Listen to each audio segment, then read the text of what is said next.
All right, it's time to talk about the Belmont Stakes.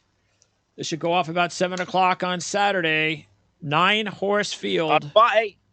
Very important, very important. The first time ever the Belmont Stakes is going to be on Fox. Don't turn to NBC expecting to watch this race on NBC. Yeah, this is going to be on Fox. It's a Fox production. I was watching, and the great Tom Durkin, will be calling the race. Why don't they save him to call the Travers at Saratoga? Is beyond. I think the Travers on Fox as well. Look, Tom Durkin says he's nervous. He's been practicing. He hasn't done this in a while.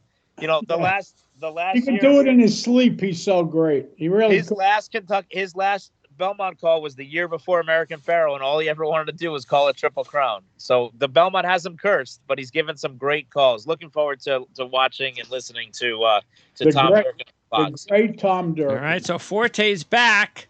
So we finally get to see Forte again. Is he? What's that? Is he? I don't know. Is he? I guess we'll find out on Saturday morning. He's going to have to get past he's got 2 more vet checks. He'll be checked tomorrow morning at a competition vet check, and he'll be checked again on Saturday morning. What are they checking for? Well, just normal general soundness.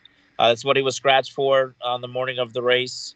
And mind you, Pletcher's vet said he was 100% fine, so it was a state vet that scratched him, correct? Yeah. But that's what these are. It's a gaming commission vet that are going to be looking at him on Thursday and Saturday. So you're not out of the woods yet. He has come back. He had two believe it or not, this is the first time in forever that a horse is coming off a 70-day layoff. Again, he hasn't run since the Florida Derby. This is never really the intended goal. And it's tough when you're pointing from a trainer standpoint, as great of a trainer as Todd Pletcher is and a Hall of Famer and everything else. You're pointing a horse to go in the Kentucky Derby. Then it changed to pointing for the Preakness. Then it changed to pointing for the Belmont. Then it changed to you had to get the blood work. But it was only pointing to the Preakness for one day. Then they told him there's no way you could run because you're going to be on the vets list for 14 days. So it's not like he was pointing. What was he pointing for 6 hours? Oh, listen, I think it was 3 or 4 days because they're planning to appeal it and all that other stuff, whatever. Okay. Look, it's tough to prepare a horse to go 1.5 miles off a 70-day layoff. He's a very talented horse. His last 2 breeds with IRAD have been good. They were exactly what the barn wanted. But I think this is a big ask. This is a big ask. And this is a quality field. It might not be the strongest in depth, not a lot of first-round draft picks here, but this is a solid, salty bunch. And Forte is going to have to run the best race of his life to win. Now, the best race of his life probably does win it, but he's going to have to run the best race of his life off a 7-day layoff. I'm gonna take a stab against here. I don't like Forte in this race. All right. Well, it's the Belmont, so let's go through it. We got a couple of Tappet kids first. Tappet Shoes and Tappet Trice. First, Tappet Shoes has got a pretty decent sheet line, John. Pretty much better in each race. 10 last time out. This is a Cox-Ortiz combo at 20-1. Yeah, and he's also a half to a horse named Cyberknife, who we all remember from last year. So we have a little sentimental rooting here. But listen, the horse is fine, but he would have to take another step forward. He's yet to run a single digit. Then there are horses in the race with single digits. So that's his problem. Full disclosure, we were the underbidder on this horse at the Phase of Tips in October sale when he was a yearling. We went to $290,000. He sold for $300,000. He needs to get better. The light bulb hasn't gone on yet. Yes, people say Cyberknife was late developing. This horse appears to be really late developing. I don't think the post is going to help him any. He's a horse that seems to like running free. He likes running away from other horses. He doesn't like being in the jumble. So Jose Ortiz is going to have to work out a good trip here from post 1. And it's not going to do him any favors with Tappet Trice to his outside in post 2, because Tappet Trice is also going to be looking to get to the outside. So it's going to be interesting going into that first turn, how everything's kind of handled. Because normally horses going 1.5 miles want to get to the rail and save ground, and the 2 horses drawn 1 and 2 want anything but to be on the rail. Yeah. So the good thing about this race, as you were saying, Chad, is that besides the 5, I think, I mean, every one of these horses has some sort of shot. The 2 is Tappet Trice, So the 3-1 shot coming off a disappointing Kentucky Derby. What do you think first, John?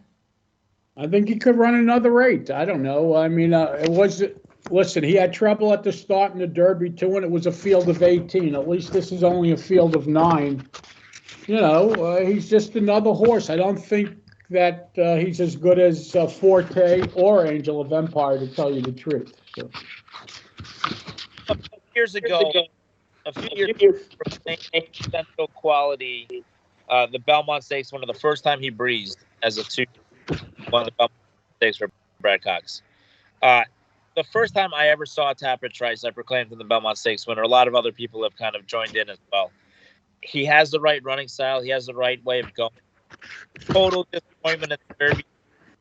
You never want to give up Lucan, but we've seen this. You got to fix your mic there, Chad. Something happened to it. Yeah, break it up. I don't know why I'm breaking up, but okay. There's some wonky things that happened in the Kentucky Derby. I'm willing to forgive that. He wasn't himself that day.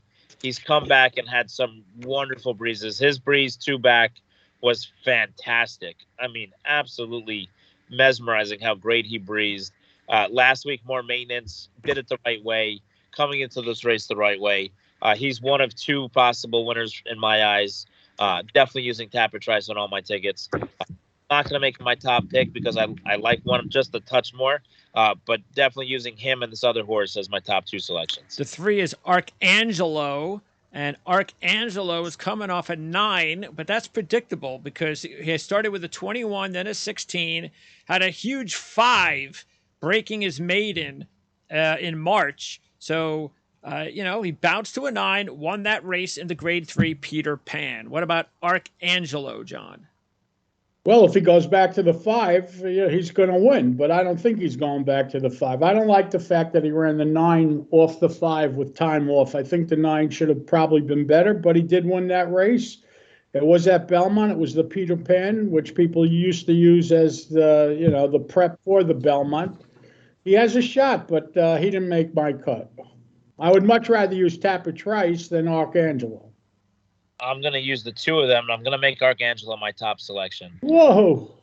Tapper, the thing about this, first, Tonalist used the Peter Pan. I think he's one of the last ones to do it and come back and win the Belmont.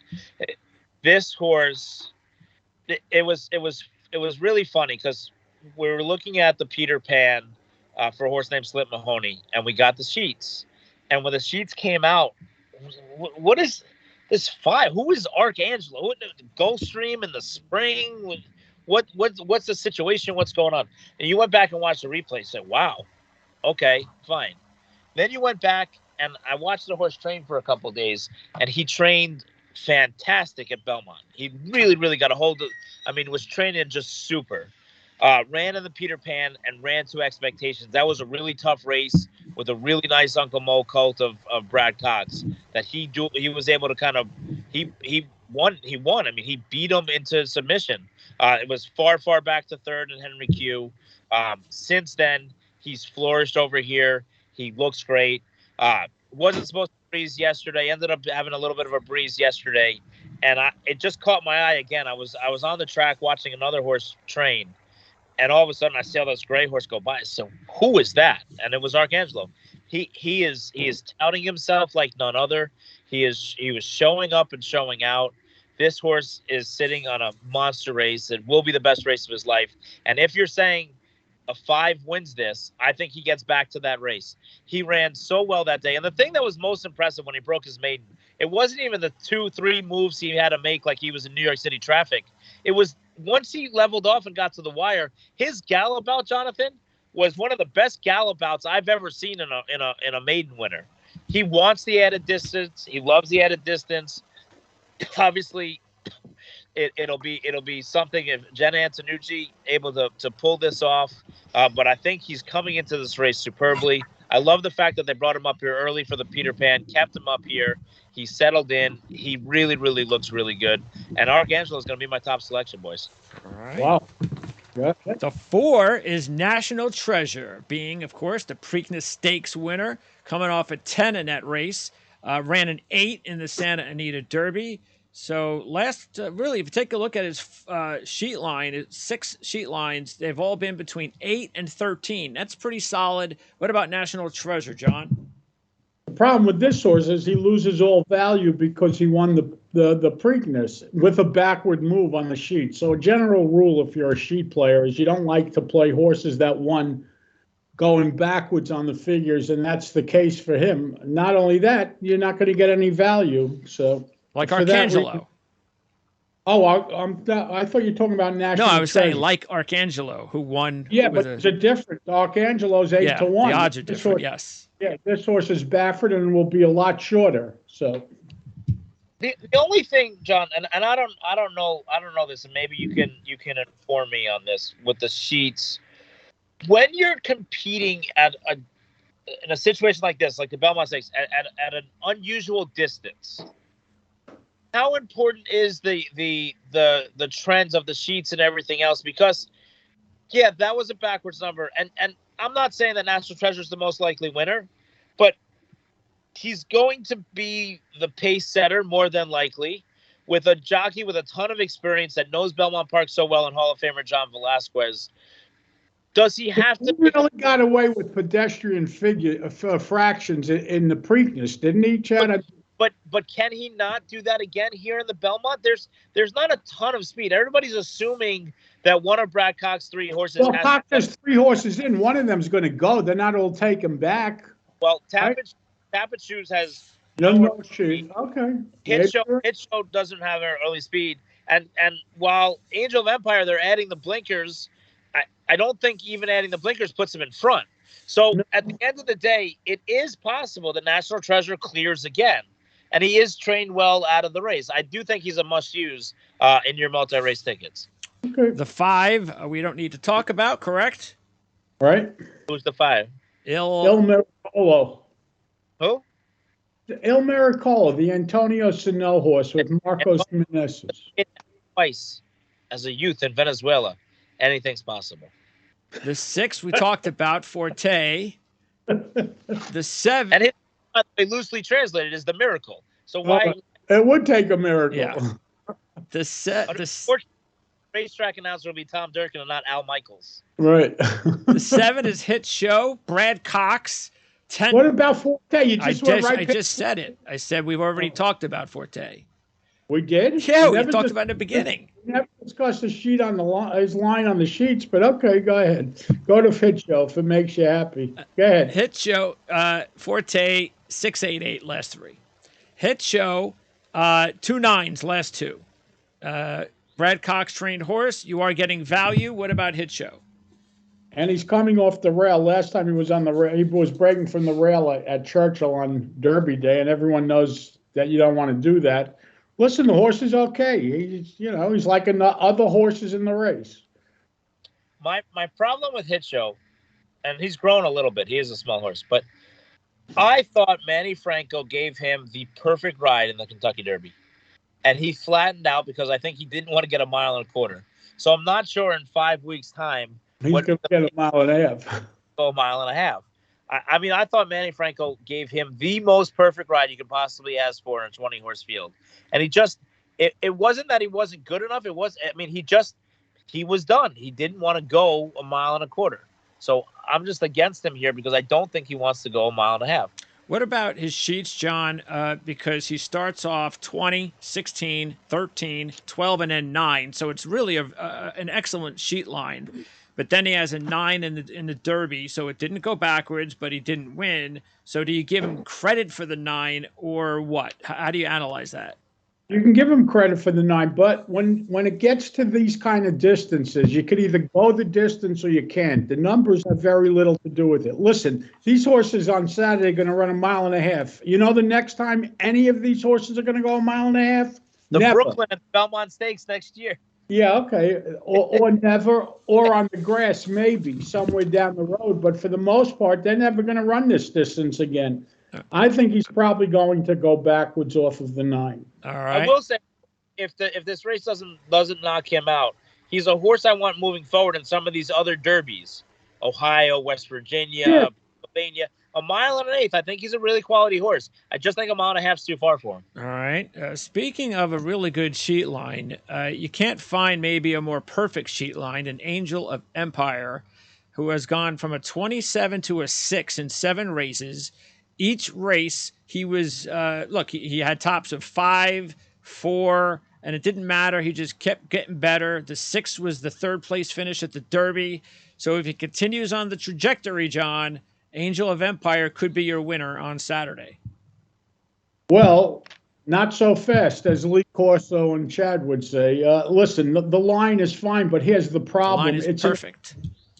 Well, it's not perfect, and it's certainly not more perfect than Forte's line, because as a 2-year-old, Angel of Empire's top was an 18. As a 2-year-old, Forte's top was an 8. And if you didn't believe the 8, well, he had 2 11s before the 8. He has the foundation to be any kind of horse, Forte, where Angel of Empire just may be too much development in a short period of time. But listen, take nothing away from him. He's a nice horse. He's trained by Cox, so obviously anything is possible. But as far as lines are concerned, if I had a choice to own Forte or Angel of Empire, I would prefer Forte.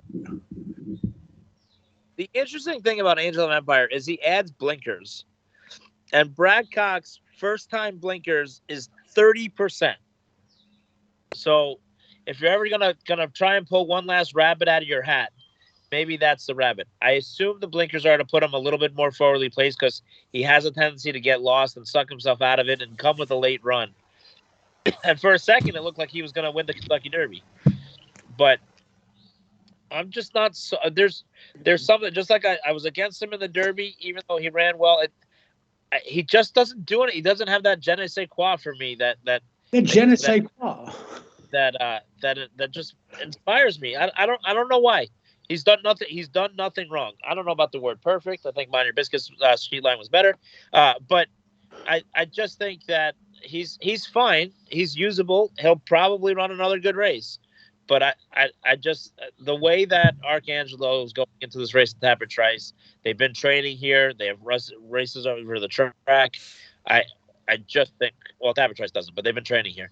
I like the two of them more than I like Angel of Empire. And Red Route 1, unfortunately, did not close the deal at the Preakness. His sheet line now has stabilized at 12, and that's just not going to get it done. A 12 is not going to get it done, is correct. I mean, he moved too early in the Preakness, having to go into those pedestrian fractions. He's supposed to be a 1.5 mile horse with his running style. I haven't loved what I've seen watching him train this week here in New York. I'm against Red. So, John, you're going to go with Forte over? 6 over 238. And Chad, you're going to go with the 3 Arcangelo over the 2? Yes, sir. I'll go with the 8 over no particular horse. All right, that's going to wrap it up. So next week, I believe we have Monmouth. What's Monmouth? What are they running at Monmouth? Monmouth has got 3 grade 3s. It's the only other. Well, we have Monmouth and Belmont. We have the Bed of Roses at Belmont in grade 2, and we have 3 grade 3s at Monmouth. The Eatontown, the Monmouth Stakes, and the Salvatore Mile. So we'll choose races. I think some of those are turf races, so we'll figure it out. As always. Chad, appreciate you getting up from the nap. Always appreciate that. And we'll talk to you. Good luck. Do you have any horses running, Chad? I'll be in the paddock 6 times on Saturday. 6 times? How about on Friday? None of them will be in my name. How about on Friday? Friday, we run a horse named Thank You, John, named after the guy in the red. I'm wearing the red for like Tiger Woods. We're trying to get some Sunday Tiger here for Friday's race with Thank You, John. When's that horse running? Friday, the opener, first race Friday. Friday morning race. Is it our first race or third race? First race. Yeah. All right. Well, good luck. Chad? We'll talk to you guys next week. All right. Bye-bye. Thank you, everybody. Stay safe and be well.